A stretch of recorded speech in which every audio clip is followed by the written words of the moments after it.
Alright, Vibe Gardeners, welcome to another episode of Vibe Gardening from Edition, where I'm going to give you guys what's been a little update on the end of July here in my garden in 2026. With that said, let's go.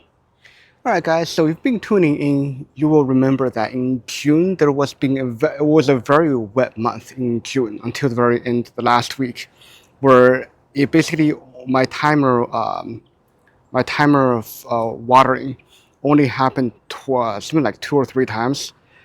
June In July, it's been a dramatically different story in that we really didn't have much of any real major rainstorms. Maybe like twice, perhaps, maybe a little more than that. But it's been so little rain that I have had a lot of watering issues when it comes to dryness, which I had a whole episode on that, as the thumbnail will show you. So it's been kind of a battle here. So you'll see a lot of the signs of that. Also, heat wave really kind of aggravated the problem. So you see some dropped flower, dropped fruits, some blossom end rots for tomato. That really will show you this type of issue with the watering and the heat trying to catch up with it. But the thing is, it's not persistent, unlike last year. Because of the lack of consistency, we're not seeing the crazy kind of eggplant harvest like we did in 2025. But we are also getting a lot more fruit now. So I kind of go through this walkthrough and show you guys what's been happening, and kind of like show you guys some of the harvest as well, because that's been happening as well, and it's been quite awesome. All right, guys. The first thing I want to showcase here is a little bit of my garlic harvest here. As you guys follow my shorts, you'll notice that the garlic has completely come to harvest. And you can see they are sizable. This is a very respectable hardneck music variety of garlic here. And currently right now, this is about 2 weeks ago I harvested them, and they're hanging on my garage wall to cure. But it takes about 2 to 4 weeks to cure. So about mid-August, these guys will be ready to be have the ends of hair cut off and hung up for consumption. So the garlic obviously was a great success, and we are seeing some great results here.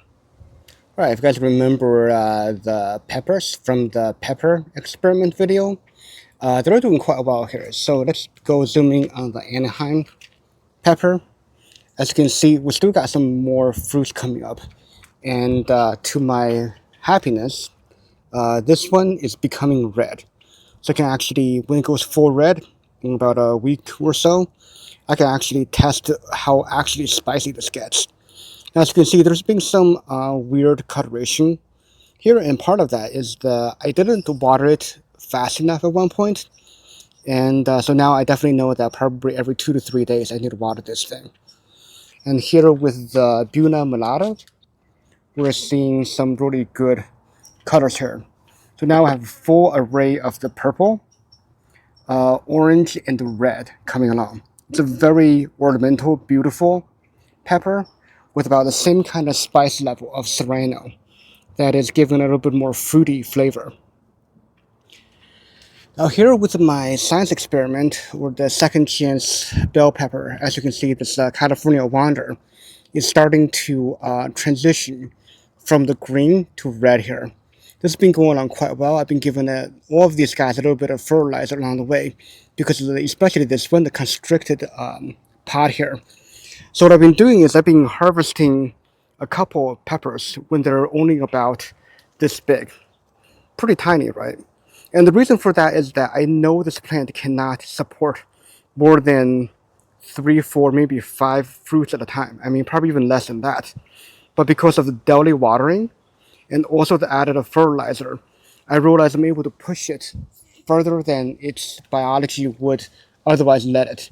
And as you can see here, the size of this one is wonderful. It's like pretty much grocery store sized, and it's very beautiful. And generally speaking, the same story kind of goes with these in-ground bell peppers, these California Wonders. As you can see, we've got quite a bit of fruit going on pretty much all of them. And there's like maybe 4 on the top.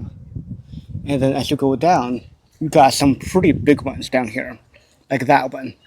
And there's actually 2 of them down here. They're both about the size of the other one, where it's basically grocery store sized. And I got a feeling they're actually on the verge of starting to change into red. I start to see some pigment changing here. Alright, if you guys remember this science experiment with the negative temperature differential experiment on tomatoes to try to get a thicker stem, this one's still going pretty well here.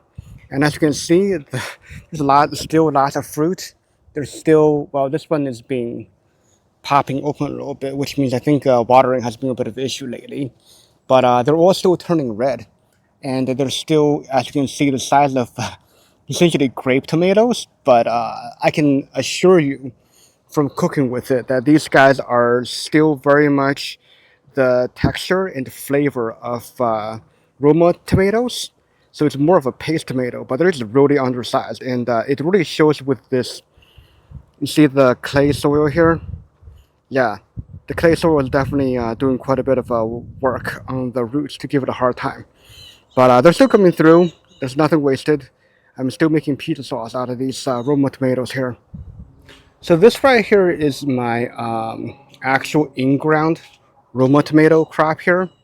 As you can see, they're getting big. And at this point right now, in a minute, I'll show you guys how I handled the trellising and the propping up phase, as I've kind of gotten to the second half of the game for that. And it's working out exactly as I planned. Not super beautiful, but it's working quite well. And as you remember from the video with the underwatering symptoms here, you get these ones where it's basically just a fine tomato coming through. But then you get other ones in here. And so once I find them, I'll show it off, where there's a blossom end rot happening. Like all the ones on top here, I think I harvested the majority of the blossom end rot. But essentially what happened here is that there is some inconsistent watering going on. And it's really showing up in the form of blossom end rot. And yeah, so like this one, it's turning red. It's actually, everything's looking fine right now, because I think I harvested majority of the blossom end rot tomatoes. And actually, I think there's a good one here to showcase blossom end rot. Yeah, as you can see, this one here, it's definitely some blossom end rot here. As you can see, just kind of showing that it's underwatering, affecting the way that these plants are growing. And the funny thing here is this one's right next to it. This one is actually just fine, totally fine, no blossom end rot. And as we talked about with previous underwatering video, this is all happened because of the inconsistent watering that's combined with the heat wave. And as you can see up here, this one grew pretty tall, and I kind of let it bend over, maybe a little too crazy on this one, because what happened here was I was able to, if you look here, I was able to put up this pole with more arms. This was added later in the season when these things got tall. So I was able to get an arm here, and then I put up another arm down here, connecting to this other trellis.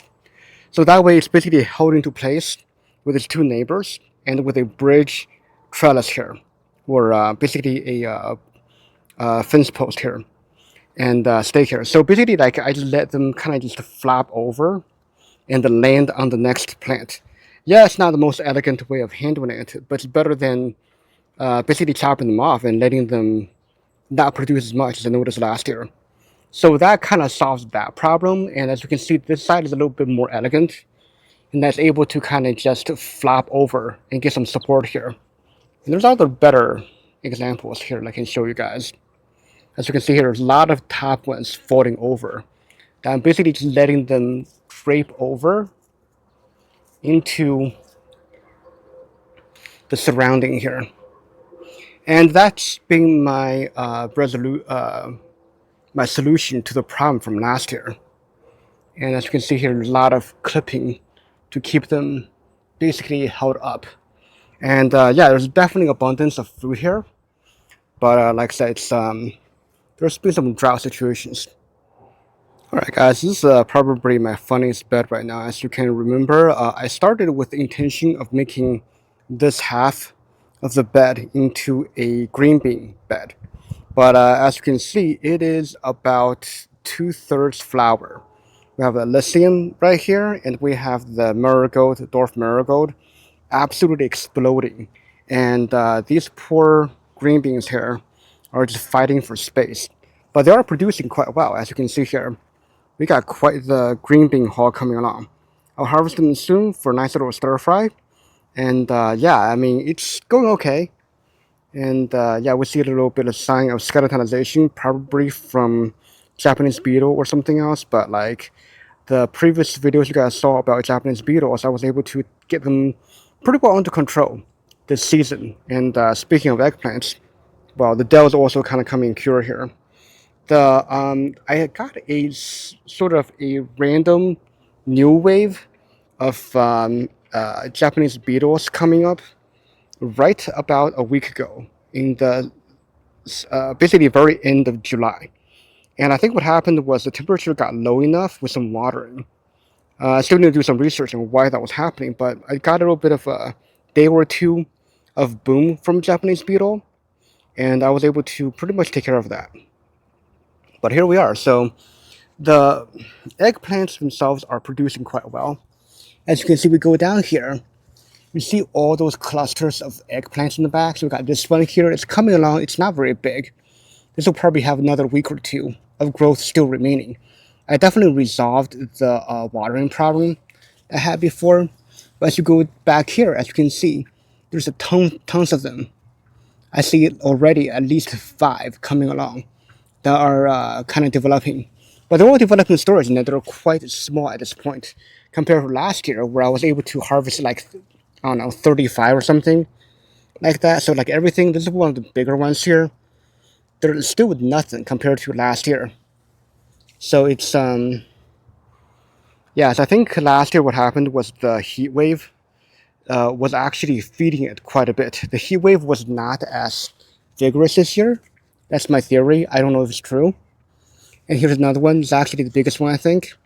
This one is still probably another week or more from harvest.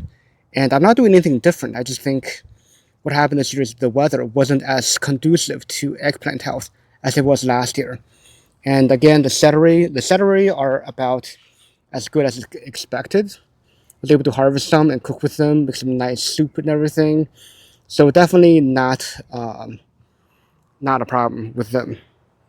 So another topic I covered in my videos this month was my zucchini. As you can see, this one is absolutely massive. Look at the size of this thing. It is huge. And yes, I did see a few lymphs running around that had to basically kill. I think that's what they call them. The grayish little guys with the long legs. And I think they're basically going to be a problem if I leave them alone. So every time I see these coppery looking eggs, I crush them. And with this, basically, this tying job I did on the fence, is giving them a nice, what you call it, airflow without giving them much of a problem here. So the other problem here is because of inconsistent temperature. There's been a few heat waves that basically made a few fruit become yellow and drop. And I think I have one in here for you to show you guys. Yeah, here we are. So if you see through the fence right there, you'll see there's an example of one that was turning yellow. I basically just took it off myself to let it refocus energy on the ones that are actually healthy. And of course, my second chance zucchini here is not producing any viable fruit, which is fine because I mean, that's what it is, right? And then we come along here and there's another massive zucchini here. And I'm guessing those two zucchinis combined will be between 4 and 5 pounds, which is absolutely massive. This thing is, yeah, I'm supporting it with this fence here to keep it from becoming a problem. And it is, yeah, it's doing great right now with its flower friends here. So as expected, the herb bed became a bit of a attractor for pollinators. I was able to cut back the sage to give some room for other things to grow, but I think it's too late in the season now that I did that. But overall, it's been kind of just become a sage and parsley dominated bed with some Japanese basil. Genovese basil in the middle here. So it hasn't progressed too much in this month. And I've also kept the watering to once or twice a week to try to give it that dry atmosphere it's looking for, which is different from last year. And I think looking at the plants, I think they like it better. Hard to tell, but it's really not a detriment for it. As for the flowers, I just did a episode on my chamomile and how I grew them, so you can check that out and see how things are going.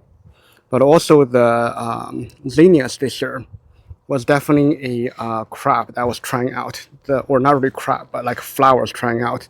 It's been a massive success in that they're a magnet for hummingbirds, which I've never seen. I didn't even think was possible in this area of Michigan, but they came by for quite a bit.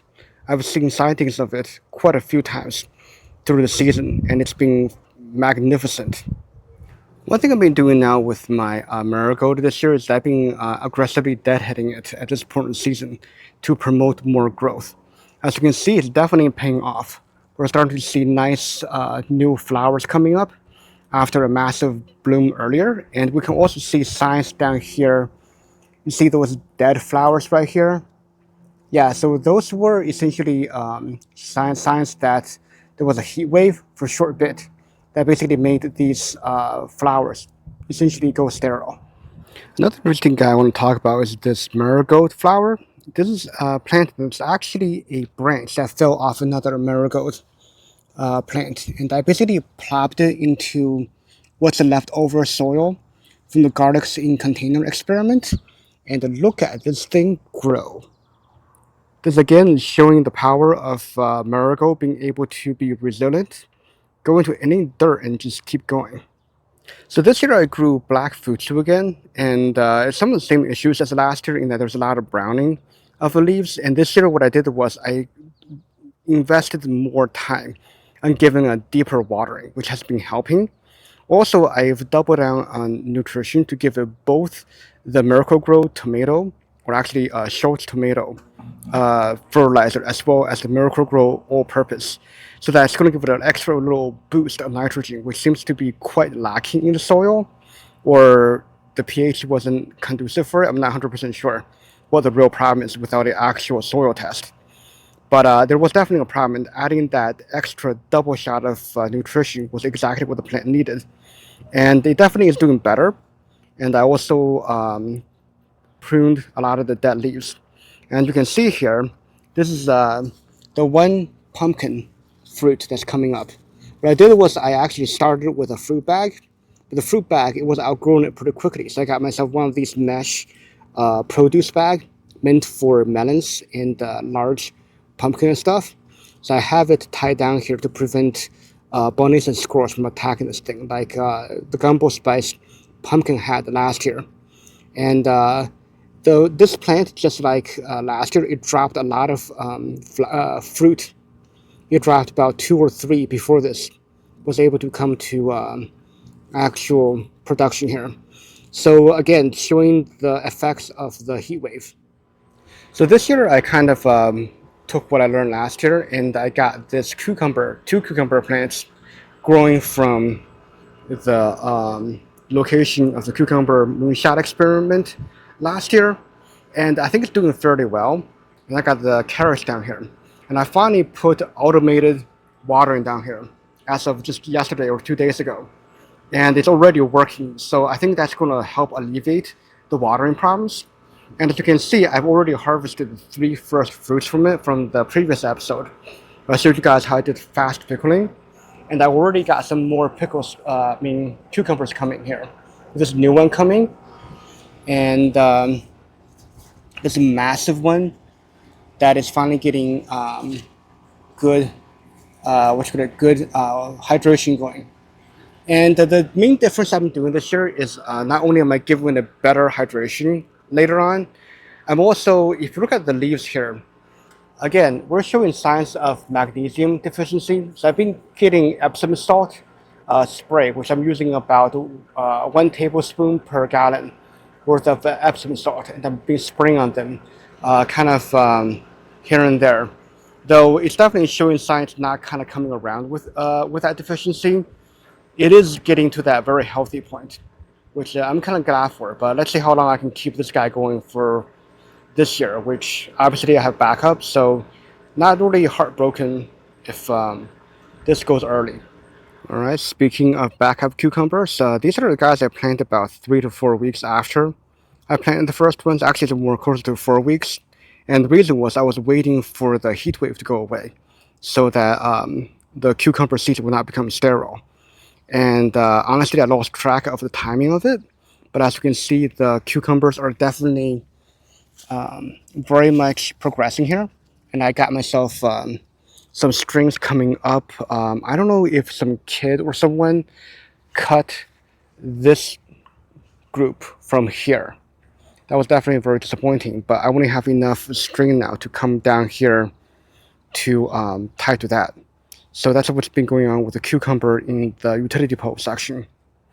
And of course, the cherry tomato in the front is, yeah, it fell over, but I was able to tie, well, even with the tomato cage here, as you can see, it's just, yeah, I mean, the whole thing is getting bent. If you look down here, it's getting bent, the metal and everything. Like, it just, I mean, yeah, I got the cheapest thing from Menards, and I think it's kind of showing the price here. You get what you pay for, right? And finally, they're starting to become red now.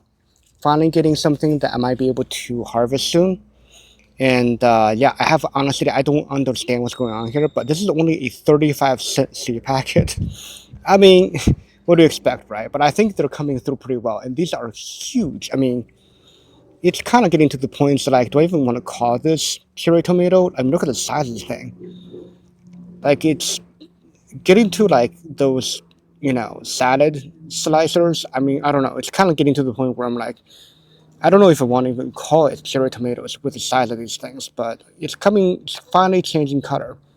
So we should have something to be able to harvest soon. And yeah, so here's the Chaos Garden. If anyone's got ideas, I mean, as you can see, pretty much I think the only thing that came through is that yellow flower, and I have no idea which one it is. And maybe some yarrow back there. I have no idea what happened here, guys. So if you guys got any ideas on how to basically make it right for next year, because I've basically given up this year, let me know. I threw on some, you know, perennial wildflower seeds on here, and I don't think anything came up. So yeah, just comment below what you think will help this guy here, because I'm at a loss here. Yeah, a little update on the flower garden in the front. So basically the cosmos is pretty much done flowering, and same thing with lavender. And I have been aggressively deadheading the marigold as of late, and obviously it's basically it's paying off. And zinnia, dwarf zinnia came a little later, and it's definitely going through pretty well. And I think it's like I said, the hummingbird attraction is definitely a nice thing.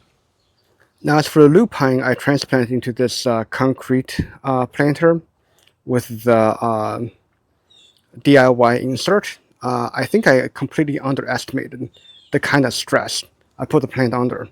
So right now it's looking like it's really not thriving this year, and it's definitely not dead. It's just definitely not happy, and at its age, I'm kind of also not surprised. So let's see if this thing has any more productive life afterwards. And if not, obviously I have all my local nurseries I can turn to help me get another crop going. Alright guys, so that's a little look inside my gardens and see what's been happening in July. So like I said, it's been a dramatic change in weather from super wet to super dry, but at the same time also these weird spurts of what you call heat waves that came through. And there's been definitely evidence in the plants of the kind of weather we've been going through. And as any gardener or farmer, we know that, you know, this is just basically the part of the trade. So, well, guys, I hope that gives you guys an idea of what's been going on. So please comment below on what you think I can do to help out, especially that chaos garden. I need some help, guys. So just let me know what I missed and I have not talked about, and just kind of help out here because I'm still learning, guys. I'm still fairly new if you think about it, right? I'm only on my 3rd or 4th year here, so it's I definitely appreciate any advice you guys have. So leave comments below, subscribe for more updates like this, and until next time, guys, keep gardening and keep vibing. Let's go.